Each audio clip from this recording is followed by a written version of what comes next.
And so with all of that ringing in the disciples' ears, the story comes to its climax. That night, Jesus takes the disciples aside and he celebrates a Passover meal with them. The Passover retells the story of Israel's rescue from slavery through the death of the Passover lamb. And then Jesus takes the bread and the wine from this meal as new symbols, showing that his coming death would be a sacrifice that would redeem his people from slavery to sin and evil. After the meal, Jesus is arrested. He's put on trial before the Sanhedrin, a council of Jewish leaders, and they reject his claim to be the Messiah. They charge him with blasphemy against God. Then Jesus is brought before the Roman governor, Pilate, and he thinks Jesus is innocent, but he gives in to the pressure from the Jewish leaders, and he sentences Jesus to death by crucifixion. Matthew 26. When Jesus had finished all these sayings, he said to his disciples, "You know that after 2 days the Passover is coming, and the Son of Man will be delivered up to be crucified." Then the chief priests and the elders of the people gathered in the palace of the high priest, whose name was Caiaphas, and plotted together in order to arrest Jesus by stealth and kill him. But they said, "Not during the feast, lest there be an uproar among the people." Now when Jesus was at Bethany in the house of Simon the leper, a woman came up to him with an alabaster flask of very expensive ointment, and she poured it on his head as he reclined at table. And when the disciples saw it, they were indignant, saying, "Why this waste? For this could have been sold for a large sum and given to the poor." But Jesus, aware of this, said to them, "Why do you trouble the woman? For she has done a beautiful thing to me. For you always have the poor with you, but you will not always have me. In pouring this ointment on my body, she has done it to prepare me for burial. Truly I say to you, wherever this gospel is proclaimed in the whole world, what she has done will also be told in memory of her." Then one of the 12, whose name was Judas Iscariot, went to the chief priests and said, "What will you give me if I deliver him over to you?" And they paid him 30 pieces of silver, and from that moment he sought an opportunity to betray him. Now, on the first day of unleavened bread, the disciples came to Jesus, saying, "Where will you have us prepare for you to eat the Passover?" He said, "Go into the city to a certain man and say to him, 'The teacher says, my time is at hand. I will keep the Passover at your house with my disciples.'" And the disciples did as Jesus had directed them, and they prepared the Passover. When it was evening, he reclined at table with the 12. And as they were eating, he said, "Truly I say to you, one of you will betray me." And they were very sorrowful and began to say to him one after another, "Is it I, Lord?" He answered, "He who has dipped his hand in the dish with me will betray me.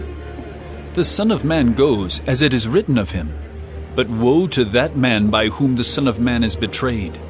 It would have been better for that man if he had not been born." Judas, who would betray him, answered, "Is it I, Rabbi?"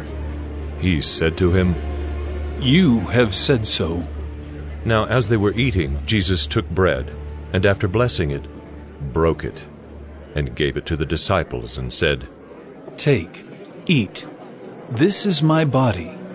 And he took a cup, and when he had given thanks, he gave it to them, saying, "Drink of it, all of you. For this is my blood of the covenant, which is poured out for many for the forgiveness of sins. I tell you, I will not drink again of this fruit of the vine until that day when I drink it new with you in my Father's kingdom."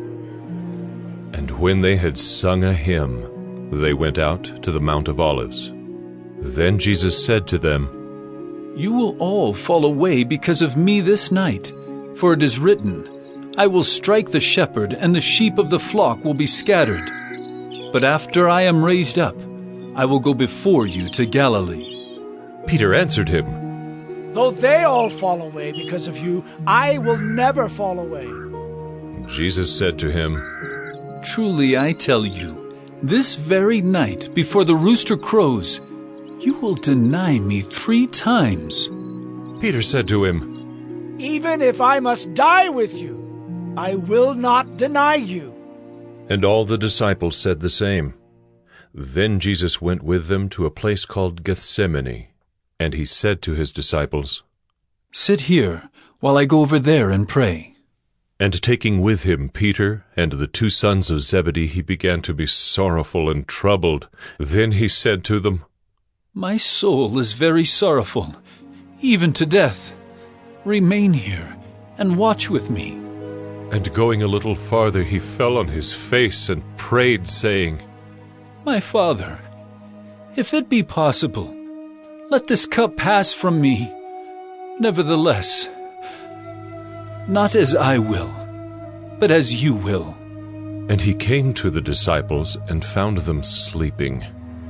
And he said to Peter, So could you not watch with me 1 hour?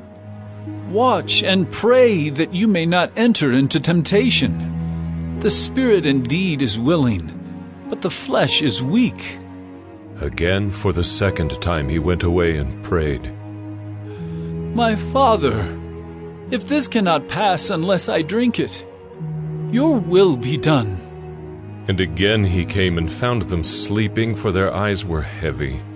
So, leaving them again, he went away and prayed for the 3rd time, saying the same words again. Then he came to the disciples and said to them, Sleep and take your rest later on. See, the hour is at hand, and the Son of Man is betrayed into the hands of sinners. Rise, let us be going. See, my betrayer is at hand. While he was still speaking, Judas came, one of the 12, and with him a great crowd with swords and clubs from the chief priests and the elders of the people. Now the betrayer had given them a sign, saying, The one who will kiss is the man. Seize him. And he came up to Jesus at once and said, Greetings, Rabbi. And he kissed him. Jesus said to him, Friend, do what you came to do. Then they came up and laid hands on Jesus and seized him. And behold, one of those who were with Jesus stretched out his hand and drew his sword and struck the servant of the high priest and cut off his ear. Then Jesus said to him, Put your sword back into its place, for all who take the sword will perish by the sword. Do you think that I cannot appeal to my Father, and he will at once send me more than 12 legions of angels? But how then should the Scriptures be fulfilled, that it must be so? At that hour Jesus said to the crowds, Have you come out as against a robber, with swords and clubs to capture me? Day after day I sat in the temple teaching, and you did not seize me. But all this has taken place that the Scriptures of the prophets might be fulfilled. Then all the disciples left him and fled. Then those who had seized Jesus led him to Caiaphas the high priest, where the scribes and the elders had gathered. And Peter was following him at a distance, as far as the courtyard of the high priest, and going inside he sat with the guards to see the end. Now the chief priests and the whole council were seeking false testimony against Jesus, that they might put him to death. But they found none, though many false witnesses came forward. At last 2 came forward and said, This man said, I am able to destroy the temple of God and to rebuild it in 3 days. And the high priest stood up and said, Have you no answer to make? What is it that these men testify against you? But Jesus remained silent. And the high priest said to him, I adjure you by the living God, tell us if you are the Christ, the Son of God. Jesus said to him, You have said so, but I tell you, from now on you will see the Son of Man seated at the right hand of power, and coming on the clouds of heaven. Then the high priest tore his robes and said, He has uttered blasphemy!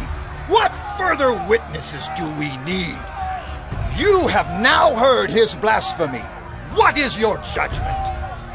They answered, He deserves death!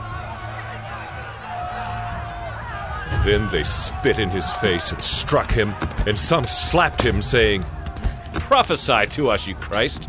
Who is it that struck you? Now Peter was sitting outside in the courtyard. And a servant girl came up to him and said, You also were with Jesus the Galilean. But he denied it before them all, saying, I do not know what you mean. And when he went out to the entrance, another servant girl saw him, and she said to the bystanders, This man was with Jesus of Nazareth. And again he denied it, with an oath. I do not know the man. After a little while, the bystanders came up and said to Peter, Certainly you too are one of them, for your accent betrays you. Then he began to invoke a curse on himself and to swear. I do not know the man. And immediately the rooster crowed, and Peter remembered the saying of Jesus. Before the rooster crows, you will deny me 3 times. And he went out and wept bitterly.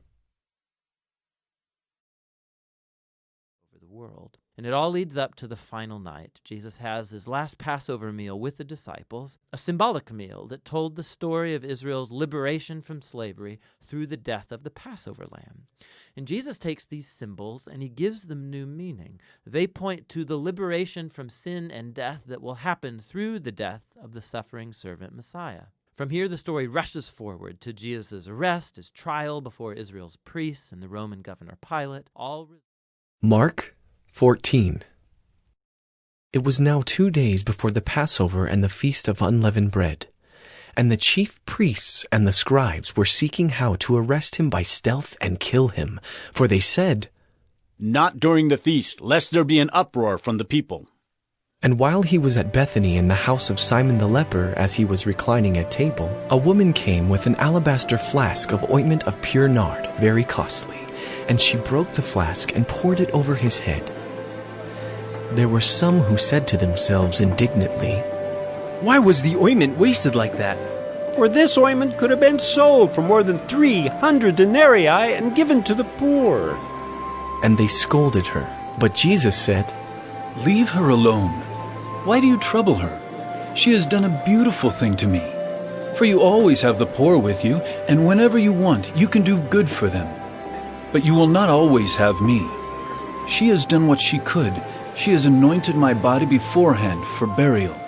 And truly I say to you, wherever the gospel is proclaimed in the whole world, what she has done will be told in memory of her.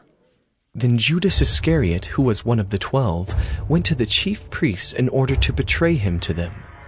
And when they heard it, they were glad and promised to give him money, and he sought an opportunity to betray him. And on the first day of unleavened bread, when they sacrificed the Passover lamb, his disciples said to him, Where will you have us go and prepare for you to eat the Passover? And he sent 2 of his disciples and said to them, Go into the city, and a man carrying a jar of water will meet you. Follow him, and wherever he enters, say to the master of the house, The teacher says, Where is my guest room, where I may eat the Passover with my disciples? And he will show you a large upper room, furnished and ready. There, prepare for us. And the disciples set out and went to the city and found it just as he had told them, and they prepared the Passover. And when it was evening, he came with the 12. And as they were reclining at table and eating, Jesus said, Truly I say to you, one of you will betray me, one who is eating with me. They began to be sorrowful and to say to him one after another, Is it I?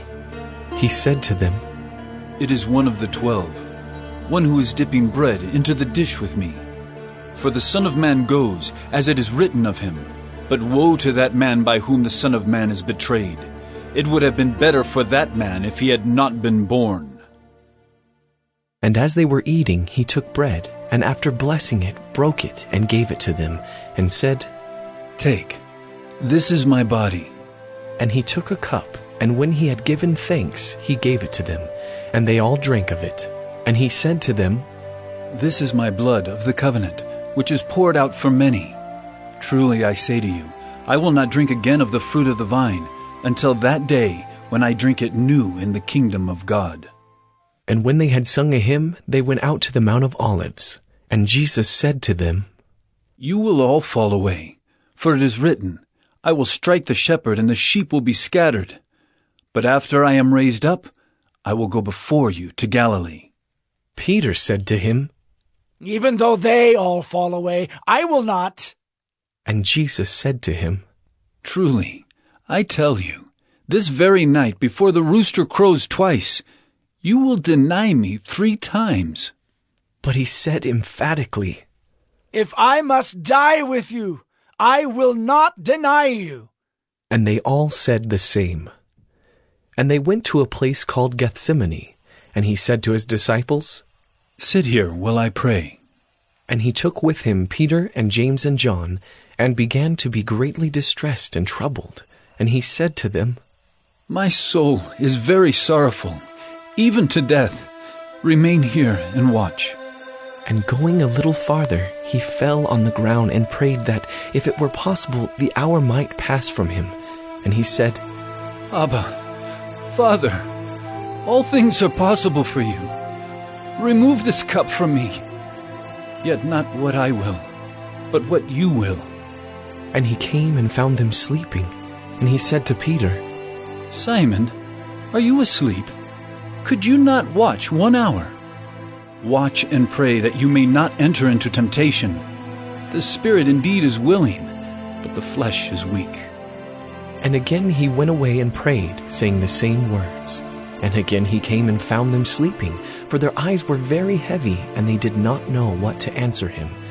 And he came the 3rd time and said to them, Are you still sleeping and taking your rest? It is enough, the hour has come. The Son of Man is betrayed into the hands of sinners. Rise, let us be going. See, my betrayer is at hand. And immediately, while he was still speaking, Judas came, one of the 12, and with him a crowd with swords and clubs, from the chief priests and the scribes and the elders. Now the betrayer had given them a sign, saying, The one I will kiss is the man. Seize him and lead him away under guard. And when he came, he went up to him at once and said, Rabbi. And he kissed him. And they laid hands on him and seized him. But one of those who stood by drew his sword and struck the servant of the high priest and cut off his ear. And Jesus said to them, Have you come out as against a robber with swords and clubs to capture me? Day after day I was with you in the temple teaching, and you did not seize me. But let the scriptures be fulfilled. And they all left him and fled. And a young man followed him with nothing but a linen cloth about his body. And they seized him, but he left the linen cloth and ran away naked. And they led Jesus to the high priest, and all the chief priests and the elders and the scribes came together. And Peter had followed him at a distance right into the courtyard of the high priest, and he was sitting with the guards and warming himself at the fire. Now the chief priests and the whole council were seeking testimony against Jesus to put him to death, but they found none. For many bore false witness against him, but their testimony did not agree. And some stood up and bore false witness against him, saying, We heard him say, I will destroy this temple that is made with hands, and in 3 days I will build another, not made with hands. Yet even about this their testimony did not agree. And the high priest stood up in the midst and asked Jesus, Have you no answer to make? What is it that these men testify against you? But he remained silent and made no answer. Again the high priest asked him, Are you the Christ, the Son of the Blessed? And Jesus said, I am. And you will see the Son of Man seated at the right hand of power, and coming with the clouds of heaven. And the high priest tore his garments and said, What further witnesses do we need? You have heard his blasphemy. What is your decision? And they all condemned him as deserving death. And some began to spit on him and to cover his face and to strike him, saying to him, Prophesy! And the guards received him with blows. And as Peter was below in the courtyard, one of the servant girls of the high priest came, and seeing Peter warming himself, she looked at him and said, You also were with the Nazarene Jesus. But he denied it, saying, I neither know nor understand what you mean. And he went out into the gateway, and the rooster crowed. And the servant girl saw him, and began again to say to the bystanders, This man is one of them. But again he denied it. And after a little while the bystanders again said to Peter, Certainly you are one of them, for you are a Galilean. But he began to invoke a curse on himself and to swear, I do not know this man of whom you speak. And immediately the rooster crowed a second time, and Peter remembered how Jesus had said to him, Before the rooster crows twice, you will deny me 3 times. And he broke down and wept.